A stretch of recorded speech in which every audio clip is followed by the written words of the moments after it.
10월의 어느 멋진 날에 우리 주님과 더욱 깊은 교제가 있으시기를 주님의 이름으로 축복합니다. 이종수 집사님 혹시 잠잔 건 아니죠? 눈 감고 감상하라 했더니 너무 고개를 많이 떨고서 혹시 주무시는가 걱정했습니다. 저는 오늘 주신 이 본문의 말씀을 의지해서 복음은 전파되어야 합니다 라는 제목으로 함께 말씀을 나누고, 이제 행축을 한 주 앞두고 이번 한 주간 동안 주님의 복음을 전파하고 아름다운 생명의 열매를 맺게 되는 우리 대구 태윤교회와 온 성도들이 다 되시기를 주님의 이름으로 축복합니다. 우리 공자 선생의 명심보감 입교편 3계도 세계의 계획편에 보면 이런 말이 있습니다. 일생지계는 제어유하고 일년지계는 제어춘하고 일일지계는 제어인이니 유의불학이면 노무소라. 춘약불경이면 추무소망이요 인약불기면 일무소판이니라. 무슨 말인가 하면 일생의 계획은 어릴 때 있고 일년의 계획은 봄에 있고 하루의 계획은 아침에 있는데, 어릴 때 공부하지 않으면 노년이 되어서 아는 것이 없고 봄이 되어서 밭 갈지 않으면 추수 때가 되어도 기대할 것이 없고 새벽에 일찍 일어나지 않으면 그날 할 일도 없다라는 그런 말입니다. 그래서 인생의 계획, 또 1년의 계획, 하루의 계획, 이 3개 계획에 관해서 공자는 아주 훌륭한 말씀을 남겼습니다. 이 공자는 예수를 믿지도 않았는데 어떻게 성경에 있는 이 말씀과 똑같이 이야기를 했을까? 하나님이 만드신 모든 천지 만물에 하나님이 계신 것을 증거한다고 그랬는데 성경에 있는 말씀을 그대로 공자가 가르친 것입니다. 그래서 바울 사도는 갈라디아 6장 8절에서 이렇게 말씀합니다. 우리 다 같이 한 목소리로 봉독을 하겠습니다. 자기의 육체를 위하여 심는 자는 육체로부터 썩어질 것을 거두고 성령을 위하여 심는 자는 성령으로부터 영생을 거두리라. 아멘. 저를 한번 따라 하십시다. 무엇을 심든지 심은 대로 거둡니다. 콩을 심으면 콩을 거두고 팥을 심으면 팥을 거둡니다. 그만 따라 해도 됩니다. 많이 심으면 많이 거두고 적게 심으면 적게 거둔다는 것입니다. 갈라디아 6장 8절에서 바울 사도는 말하기를 육체를 따라 심는 자들은 육체에 썩어질 열매를 거둘 것밖에 없고 성령을 따라 심는 자들은 성령으로 말미암아 영생을 생명을 거두리라 고 말씀합니다. 오늘 이 아침 예배드리는 사랑하는 성도 여러분, 저와 여러분들도 신령한 농부들입니다. 우리는 육체를 따라 심지 말고 성령을 따라 심어 생명을 거두고, 적게 심지 말고 많이 심어서 많이 거두고 하나님의 기쁨이 되는 저와 여러분들이 다 되시기를 주님의 이름으로 축원합니다. 자, 그러면 우리가 어떻게 성령으로 말미암아 풍성한 생명의 열매를 거둘 수 있을까요? 오늘 본문 말씀을 통해서 몇 가지를 살펴보기를 원합니다. 먼저 오늘 본문 13절 말씀 한 목소리로 봉독하겠습니다. 누구든지 주의 이름을 부르는 자는 구원을 얻으리라. 아멘. 여기 보니까 전제가 있습니다. 누구든지 예외 없이 남녀노소 인종을 불문하고 주의 이름을 부르는 자는 구원을 얻으리라. 따라 하십시다. 구원은 쉽습니다. 구원은 간단합니다. 주의 이름을 부르기만 하면 됩니다. 그거는 와 안 따라 하시죠. 주님의 이름을 부르기만 하면 구원을 얻는다 그랬습니다. 그런데 문제는 주님의 이름을 부르기만 하면 구원을 얻는데 아무나 누구나 다 주의 이름을 부를 수 있는 것은 아닙니다. 거기에 전제가 있습니다.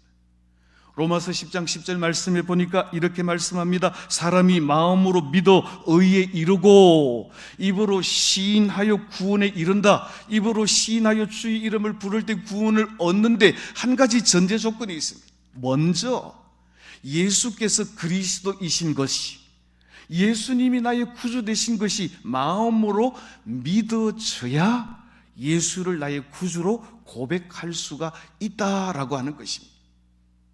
그렇습니다. 믿지 못하는 사람에게 핸들을 못 맡깁니다. 금방 운전면허증 땄다고 나도 한번 해보자 그런다고, 아빠 나도 한번 핸들 맡겨봐 그런다고 해서 금방 의제 아래 면허증 딴 아들이나 딸에게, 또 초보 운전자에게 내 생명을 맡기고 운전대를 맡길 수가 없는 노릇입니다. 부실 은행에다가 내 귀한 돈을 맡길 수가 없습니다. 믿을 수 없는 은행을 또 우리가 신뢰할 수가 없는 것입니다. 예수 그리스도께서 나의 구주가 되신 것을 믿어야 우리가 예수 그리스도는 나의 구주라고 고백할 수 있다라고 하는 것입니다. 우리가 주의 이름을 부르는 자는 구원을 얻으리라고 찬송을 하는데, 우리도 한번 그 찬송을 같이 한번 불러보기를 원합니다. 우리 이상규 집사님 앞으로 나오셔서 주의 이름을 부르는 자는 구원을 얻으리라, 이거 1절 4절만 같이 한번 찬양하도록 하겠습니다. 주의 이름을 부르는 자는 구원을 얻으리로다. 주의 이름을 부르는 자는 구원을 얻으리로다. 할렐루야, 할렐루야. 구원을 얻으리로다. 할렐루야, 할렐루야. 구원을 얻으리. 예수님 찬양, 예수님 찬양, 예수님 찬양, 예수님 찬양합시다. 예수님 찬양, 예수님 찬양, 예수님 찬양합시다. 할렐루야, 할렐루야. 예수님 찬양합시다. 할렐루야, 할렐루야. 예수님 찬양합시다. 할렐루야. 우리 지금까지 했던 이야기를 한번 정리를 해봅시다. 오늘 13절에서 바울 사도는 누구든지 주의 이름을 부르는 자는 구원을 얻으리라 그랬는데, 이렇게 주의 이름을 부르기 위해서는 먼저 내 마음속에 예수께서 그리스도이신 것과 예수께서 나의 구주이신 것이 믿어져야 그 입술로 주를 고백할 수 있게 된다라고 하는 것입니다. 그래서 바울 사도도 고린도전서 13장 2절에서 누구든지 성령으로 말미암지 않고는 예수를 주라고 시인할 수 없다라고 하는 것입니다. 저와 여러분들이 구원을 얻게 된 것은 예수는 그리스도라고, 예수는 우리의 구주라고 누군가가 복음을 전해줄 때, 우리가 복음을 들을 때 성령께서 그 말씀과 함께 역사하시고 우리의 마음속에 믿음을 주시고 예수 그리스도를 주로 고백할 수 있도록, 그것을 성령의 인치심 혹은 성령의 확신이라고 말합니다.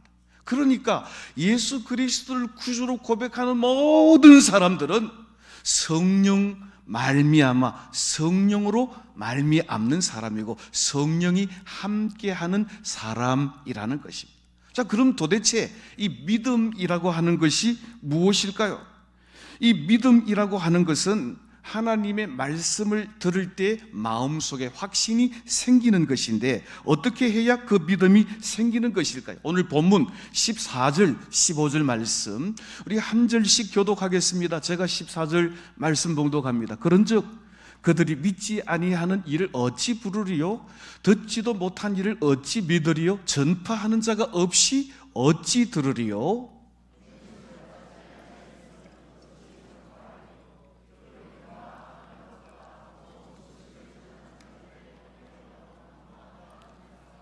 아멘. 오늘 14절 15절 말씀에 보면 바울 사도는 네 가지의 질문을 합니다. 한번 정리해 볼게요. 첫째는 믿음입니다. 믿지 않은 이를 어찌 부르리요? 둘째는 들음입니다. 듣지도 못한 이를 어찌 믿으리요? 셋째로는 전파입니다. 전도인데 전파하는 자가 없이 어찌 들으리요? 마지막 네 번째로는 보내심을 받지 아니하였으면 어찌 전파하리요? 사명인 것입니다. 자, 이 네 가지 순서를 우리가 역으로 한번 생각해 보면 구원을 얻는 논리적 순서가 어떻게 정리되는지를 알 수 있습니다. 그러니까 보내심을 받은 자들이 가서 예수 그리스도의 복음을 전파하면, 전파하는 그 복음을 듣고 마음속에 믿음이 생기고 마음속에 예수께서 그리스도가 되시고 나의 구주가 되신 것을 확신하면 예수 그리스도의 이름을 부르고 주의 이름을 부르게 되면 구원 영생에 이르게 된다라고 하는 것입니다. 자, 그러면 이 믿음이라고 하는 것은 무엇일까요? 믿음이라고 하는 말은 헬라어로 피스티오라는 말입니다. 여러분들 피스톤이라는 말이 여기에서 나왔는데 신뢰하다, 맡기다, 설득당하다, 충성하다라고 하는 말인데 전해지는 복음의 말씀에 설득을 당해서 예수 그리스도를 신뢰하고 자기의 생명을 그리스도께 맡김으로 예수 그리스도의 복음을 위하여 생명을 바쳐 충성하게 되는 것, 이것이 바로 믿음의 정의라고 말할 수가 있을 것입니다.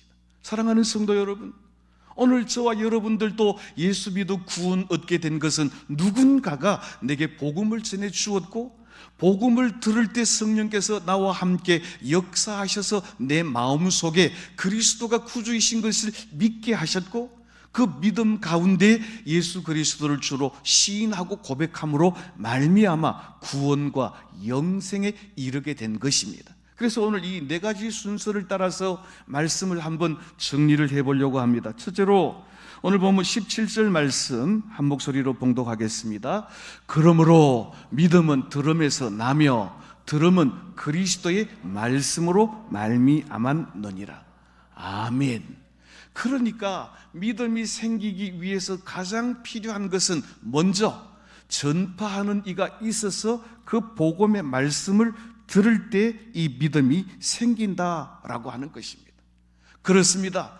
듣는 것은 곧 믿음인 것입니다. 보는 것은 곧 믿음인 것입니다. 저와 여러분들이 주일마다 주예전에 올라와서 말씀을 듣는 이유도 우리의 확실한 믿음이 더욱 견고하여지고 말씀을 듣는 순간에 우리의 마음에 믿음이 생기고 확신이 생기고 믿음이 굳건하여져서 어떤 시험과 환난과 유혹에도 넘어가지 않는 든든한 믿음의 사람이 되는 것입니다. 그러므로 우리는 하나님의 말씀을 듣는 일과 하나님의 말씀을 읽는 일에 힘쓰므로 말미암아 날마다 믿음 위에 견고하게 서는 믿음의 사람들이 다 되시기를 우리의 생명 되신 주님의 이름으로 축원합니다.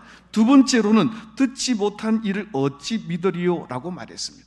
오늘 이 15절 말씀은 바울 사도가 선지자 이사야가 이사야 52장 7절에서 했던 말씀을 인용하고 있는데 우리 다 같이 15절 말씀 한 목소리로 봉독을 하겠습니다. 보내심을 받지 아니하였으면 어찌 전파하리요? 기록된 바 아름답도다 좋은 소식을 전하는 자들의 발이요 함과 같으니라. 아멘. 오늘 우리 여기서 간과하지 말아야 할 중요한 사실이 있습니다. 그리스도를 부르는 자들이 구원을 얻는데 그리스도를 주로 부르기 위해서는 마음속에 믿음이 생겨야 되고 믿음이 생기기 위해서는 누군가가 그리스도의 복음을 전파해 주는 자들이 있어야 하는데 전파하는 자의 사명이 중요하고 복음 전파하는 일이 중요하다라고 하는 것입니다. 저를 한번 따라하겠습니다. 복음은 전파되어야 합니다. 할렐루야. 저와 여러분들이 여러분들의 가족들에게, 여러분들이 만나는 친구들에게, 이웃들에게, 우리 지인들에게, 우리와 함께 사업을 하는 파트너들에게 예수 그리스도의 복음을 들려주어야, 전해주는 사람이 있어야 그 사람이 복음을 듣고 믿음이 생기든지 말든지 할 일인데, 전파하는 이가 없으면, 다시 말하자면 그리스도의 복음에 관하여 한 번도 들어본 적이 없으면 그 사람은 구원받을 길이 없고 구원의 자리에 이를 수가 없다라고 하는 것입니다. 그러므로 우리는 주님의 보내심을 받은 자로서 예수 그리스도의 복음을 증거하는 아름다운 발걸음이 되시기를 주님의 이름으로 축원합니다. 하나님께서는 구약시대에 많은 선지자들을 복음을 위해 보내셨습니다. 선지자들은 와서 오실 메시아를 자랑하고 증거했습니다. 선지자의 예언대로 하나님께서는 예수님을 이 땅에 보내셨습니다. 예수님께서는 하나님의 뜻을 이루시기 위하여 십자가에 못 박혀 우리의 구원을 완성하셨습니다. 예수님께서는 제자들을 예루살렘에서부터 땅끝까지 증인되도록 보내셨습니다. 또 우리 구원받은 제자된 저와 여러분들을 세상에 복음을 전하는 자로 보내셨습니다. 저를 한번 따라 하십시다. 나는 복음 전파자입니다. 우리 옆 사람 보고 이렇게 한번 격려하겠습니다. 권사님은 보내심을 받은 자입니다. 우리 박 권사님, 소장로님 한번 보세요. 소장로님은 보고 있는데 박 권사님은 안 보시네. 자, 여기 보면 보내심을 받은 자들, 선지자들이 와서 복음을 전했고, 보내심을 받은 예수님이 그 복음을 완성하셨고, 보내심을 받은 제자들이 성경과 우리 속사도에 보면 모든 이 제자들, 가룟 유다를 제외한 모든 제자들이 복음을 전하다가 순교자 제물이 되었던 것을 볼 수가 있습니다. 이 증인이라는 말은 헬라어로 마르투스라고 하는 말이에요. 증인이라는 말은 아주 중요한 뜻을 가지고 있습니다. 내가 알고 믿고 확신하는 그 말을 증거하다가 내 목에 칼이 들어와도 생명을 걸고 증언할 수 있는 사람을 증인이라고 말합니다.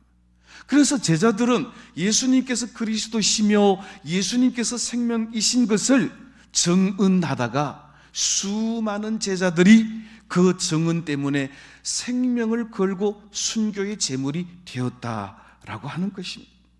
예수님께서도 제자들을 보내시면서 가서 모든 민족을 제자로 삼고 그들에게 세례를 베풀고 내가 너희에게 분부하여 가르친 것을 가르쳐 지키게 하라고 말씀을 하신 것입니다. 그러니까 예수님으로부터 보내심을 받은 이 사도들을 아포스톨로스라고 말합니다. 아포스톨로스라고 하는 말은 아포, 어디 앞으로, 스톨로스, 보냄을 받은 자라는 뜻인데, 아포스톨로스 사도라고 하는 이 말은 예수님께로부터 사명을 받고 세상으로 보내심을 받은 자, 이들을 사도, 아포스톨로스라고 말합니다. 맨입에 보낸 것 아닙니다. 예수님께서 제자들을 보내실 때 세상 구경이나 하라고 보낸 게 아니었습니다. 예수님께서 제자들을 보내실 때 어디 목 좋은 데 자리 잡고 장사나 하라고 보내신 것이 아니었습니다. 그들을 증인된 사명을 감당하도록 앞으로 보내셨는데, 예수님께서 주신 그 사명, 미션이 무엇입니까? 따라하십시다. 주는 그리스도시요 살아계신 하나님의 아들이십니다. 할렐루야. 제자들이 이 사명을 가지고 세상을 향하여 나간 것처럼 오늘 우리 주님께서 저와 여러분들에게 주시는 사명, 이 미션을 가지고 세상을 향하여 정의인된 사명을 아름답게 감당함으로 말미암아 아름다운 소식을 전하는, 복음의 소식을 전하는 자들의 발이 아름답도다라고 말씀하신 선지자 이사야의 말과 같이 저와 여러분들이 사람들을 생명의 길로 인도하는 아름다운 발걸음들이 다 되시기를 우리의 소망 되신 주님의 이름으로 축복합니다. 우리 마태복음 28장 19절로 20절 말씀 한 절씩 우리에게 주신 미션이 뭔지 한 목소리로 봉독합니다. 제가 먼저 19절 봉독합니다. 그러므로 너희는 가서 모든 민족을 제자로 삼아 아버지와 아들과 성령의 이름으로 세례를 베풀고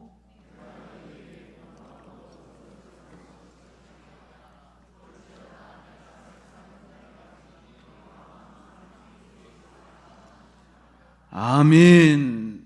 가서 제자로 삼고 세례를 베풀고 가르쳐 지키게 하라. 따라하십시다. 세상 끝날까지 너희와 함께 있으리라.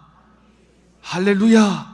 아무나 하고 함께 있는 게 아니라 주님께서 주신 사명, 보내심을 받은 그 자리에서 묵묵히 제자 삼고 세례를 베풀고 가르쳐 지키게 하는 교회와 성도들과 우리 주님 다시 오시는 세상 끝날까지 함께 하시리라고 놀라운 약속을 주셨습니다. 사랑하는 성도 여러분, 이 악한 세상, 환난과 시험 많은 세상, 우리끼리만 고전분투하지 말고 주신 사명 믿음으로 감당하심으로 말미암아 능력의 주님, 소망의 주님, 생명의 주님이 세상 끝날까지 함께 하시는 이 놀라운 축복을 누리시는 저와 여러분들이 되시기를 예수님의 이름으로 축원합니다. 그렇습니다. 셋째로 우리가 생각해야 할 것은 전파하는 이가 없이 어찌 들으리요? 라는 것입니다. 우리 예수님께서는 우리를 예수님의 대변자로 세상에 보내셨습니다. 누가복음 10장 16절 말씀에 보니까 이렇게 말씀합니다. 너희 말을 듣는 자는 곧 내 말을 듣는 것이요 너희를 저버리는 자는 곧 나를 저버리는 것이요 나를 저버리는 자는 나 보내신 이를 저버리는 것이니라 라고 말씀하고 있습니다. 이 예수님께서는 아주 중요한 말씀을 하셨습니다. 예수님께서 주신 사명을 들고 예수님께서 보내신 그곳에서 생명의 말씀을 증거하는 증인을 예수님과 동일시하고 있습니다. 너희들의 말을 듣는 자는 곧 내 말을 듣는 것이라 그랬습니다. 그러므로 우리는 아주 중요한 사명을 가졌습니다. 우리는 보내심을 받은 자리에서 내 말, 내 이야기, 내 주장을 하는 것이 아니라 예수님의 말씀, 예수님이 우리 입에 주신 생명의 말씀을 선포하는 자로 서야 한다는 것입니다. 그들이 듣지 않으면 곧 나를 저버리는 것이요 나를 저버리는 이는 나를 보내신 하나님을 저버리는 것이다 라고 말씀하고 있습니다.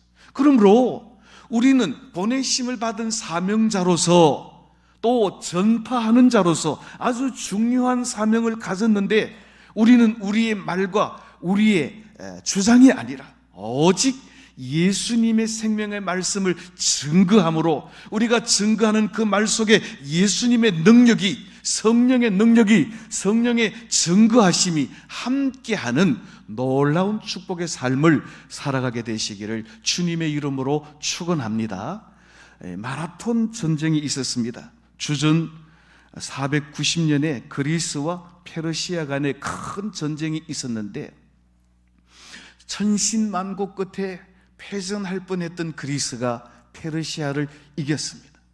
그래서 이 기쁨의 승전의 소식을 전하기 위해서 그리스 청년 군사 한 명이 쉬지도 않고 달려서 왕에게 그 기쁜 소식을 전했습니다. 그 거리가 25마일, 40.2km, 40.195km입니다.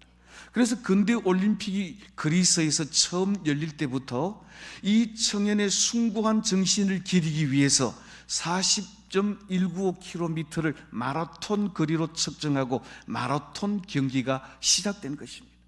죽을 각오를 가지고 쉬지도 않고 달려서 성전의 기쁨 소식을 전한 이 마라톤의 이 젊은 청년의 이 정신을 기려서 임금과 온 백성들이 크게 기뻐하였다라고 하는 것입니다. 전쟁의 승리의 소식을 전하는 것도 기쁜 일이지만 복음의 소식, 말씀의 소식, 예수 그리스도의 생명의 소식을 전하는 걸음은 이 마라톤 병사보다도 훨씬 더 아름다운 발걸음이 되리라고 선지자 이사야는 우리에게 분명히 말씀하셨습니다. 오늘 이 기쁜 소식을 전하기 위해서, 이 생명의 소식을 전하기 위하여 보내심을 받은 그 자리에서 쉬지 않고 복음을 위하여 달려가는 복음의 전사들이 다 되시기를 우리의 생명 되신 주님의 이름으로 축원합니다. 마지막 네 번째로 보내심을 받지 아니하였으면 어찌 전파하리요? 라는 말씀입니다. 그러니까 보내심을 받은 자들만 복음을 전파할 수 있다라고 하는 것입니다. 예수님께서 저와 여러분들에게 이렇게 말씀하십니다. 요한복음 20장 21절 말씀 우리 다 같이 한 목소리로 봉독하겠습니다. 예수께서 또 이르시되 너희에게 평강이 있을지어다. 아버지께서 나를 보내신 것 같이 나도 너희를 보내노라. 아멘. 따라하십시다. 아버지께서 나를 보내신 것 같이 나도 너희를 보내노라. 아멘. 요한복음 3장 17절 말씀에 하나님께서 예수님을 이 땅에 보내신 것은 세상으로 하여금 생명을 얻고 구원을 얻고 풍성히 누리게 하시기 위하여 보내셨다 그랬습니다. 예수님께서 저와 여러분들을 이 땅에 보내신 것은 아버지께서 예수님을 통하여 세상이 구원을 얻고 생명을 얻게 하기 위해 보내신 것 같이 저와 여러분들을 예수님께서 세상에 보내시는 것은 보내심을 받은 그 자리에서 예수 그리스도를 증거하여 생명의 역사, 구원의 역사를 이루라고 보내셨으니 우리는 영광스러운 사명을 맡은 자로 우리 받은 그 사명의 자리에서 그 사명을 아름답게 감당함으로 주님 앞에 설 때 잘했다 칭찬 들을 뿐만 아니라 바울 사도가 고백한 것처럼 의의 면류관, 생명의 면류관을 받아 누리시는 축복의 주인공들이 다 되시기를 예수님의 이름으로 축원합니다. 이제 말씀을 맺습니다. 여러분들 혹시 최춘선 할아버지 들어보셨습니까? 이분이 바로 최춘선 할아버지인데 이분은 30년 넘게 지하철에서 복음을 전도했던 맨발의 전도자입니다. 그는 등에다가 영생복락 예수천당 만인구원이라고 하는 이 팻말을 서서 맨발을 벗고 지하철을 다니면서 외쳤으니 보는 사람들마다 저 영감 혹시 정신이 나간 게 아닌가라는 오해를 많이 받았습니다. 그리고 지하철 어귀에 서서 지나가는 젊은이들을 가리키면서 그는 이렇게 외쳤습니다. 미스터 코리아 안중근, 미스 코리아 유관순, Y2 코리아. 여러분들 무슨 말인지 이해하시겠습니까? 다른 사람들 이해하지 못했습니다. 당신이 미스터 안중근이고 당신이 미스 유관순이라면 왜 이 한국 땅은 두 개의 코리아, 분단된 조국이 되었는가라고 하는 외침이었다는 것입니다. 이 최춘선 할아버지의 기행과 전도에 관해서 2004년 또 우리 갓피플 조한상 이사와 김우연 KBS 감독이 밀착 취재하면서 유튜브에 400만 조회수를 기억하면서 한국 교회에 알려지기 시작했습니다. 그는 평생에 전도하다가 하나님의 부르심을 받고 싶다 하고 한 그 소원처럼 수원행 전도 열차에 올랐다가 객차의 의자에서 조용히 하나님의 부르심을 받았다고 합니다. 독립유공자였던 그는 대전 현충원 제2 독립유공자 묘역에 안장이 되었는데 그의 묘비에는 이렇게 새겨져 있다고 합니다. 맨발의 전도자 최춘선. 그 뒤에는 이렇게 적혀 있습니다. 애국지사 최춘선, 암흑기에는 광복을 위해서, 광복 후에는 그리스도의 참사랑을 위해 전도한 맨발의 전도자라고 이렇게 서여 있다고 하는 것입니다. 사랑하는 성도 여러분, 오늘 바울 사도는 분명하게 말합니다. 누구든지 주의 이름을 부르면 구원을 얻는데 전도는 쉽고 구원은 간단한데 이게 간단한 게 아니라는 것입니다. 예수 그리스도 이름을 부르기 위해서는 그의 마음속에 믿음이 있어야 그리스도를 주로 고백할 수 있는데 이 믿음이 생기기 위해서는 누군가가 복음을 전해주는 자가 있어야 하는데 누군가 복음을 전하는 자로 하나님께서는 저와 여러분들을 이 땅에 보내셨다라고 하는 것입니다. 저를 한번 따라 하십시다. 나는 보냄을 받은 전도자입니다. 나로 말미암아 복음은 전파되어야 합니다. 할렐루야. 전도에 미련한 것으로 구원하시기를 기뻐하시는 하나님께서는 저와 여러분들의 복음 전파를 통해서 한 영혼 한 영혼을 구원하시기를 기뻐하시는 하나님이시라는 것입니다. 그래서 우리는 하나님의 뜻을 받들어 돌아오는 10월 27일 가을 행복한 사람들의 축제, 태신자들을 321명을 지금 작정해 놓고 그들을 초청하기를 원하는 것입니다. 중요한 것은 우리가 그들을 초청했고 우리가 그들에게 복음을 전파하여 그들의 마음속에 예수 그리스도는 나의 구주라고 하는 믿음이 생기고 그들이 입술로 주를 고백하여 구원 얻는 역사가 일어날 수 있도록 이 한 주간 힘써서 복음을 전파하고 힘써서 열매가 맺히도록 기도하는 일에 동참하는 대구 태연교회와 온 성도들이 되셨어요. 이 마지막 때에 하나님의 뜻을 이루어드리고 예수 구원, 예수 생명을 자랑하고 전파하는 우리 대구 태연교회와 온 성도들이 다 되시기를 우리의 산소망 되신 예수님의 이름으로 축복합니다.